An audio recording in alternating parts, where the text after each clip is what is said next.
তুমি যে বর্ণের হও না কেন, ব্রাহ্মণ, ক্ষত্রিয়, বৈশ্য, শূদ্র, এই যে চারটি বর্ণ ভগবানের শ্রী অঙ্গ থেকে এসেছে। ব্রাহ্মণ ভগবানের মুখ থেকে, ক্ষত্রিয় ভগবানের বাহু থেকে, বৈশ্য ভগবানের জানু থেকে, আর শূদ্র ভগবানের চরণ থেকে। বলছেন তুমি যে বর্ণ থেকে তুমি আসো না কেন, তোমার কর্তব্য, একমাত্র কর্তব্য হচ্ছে হরিভজন করা। কি করে বর্ণ কুল? শাস্ত্র বললেন যে কুলেই তোমার হোক না জনম, কেবলই ভকতি মূল।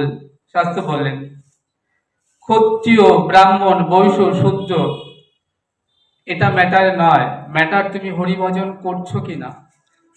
এই হরিভজনটাই হচ্ছে এখানে বলছেন আসল কথা। বললেন বড়কে, বললেন যে ভজে সে বড়। শাস্ত্র এখানে বলছেন যে অধম ছাড়, কৃষ্ণ ভজনে নাই জাতি কুলাদির বিচার।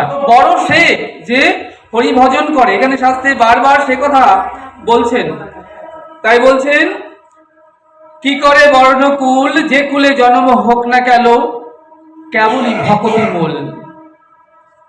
তা বলছেন তোমার জন্ম হোক যথাতথা,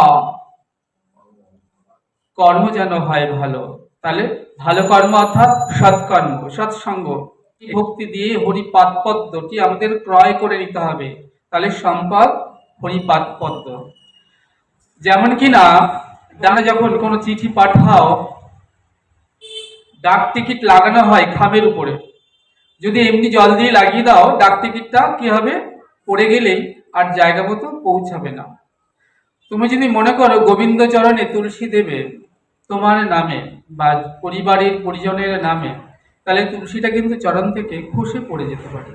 তাহলে আমরা কিভাবে তুলসী দিই না, চন্দনে ঘষে ললিত করে আমরা গোবিন্দ চরণে নামে তুলসী দিয়ে দিলাম। তাহলে কি হলো, দেখবে তুলসীটা শুকিয়ে গিয়েছে কিন্তু পড়ছে না।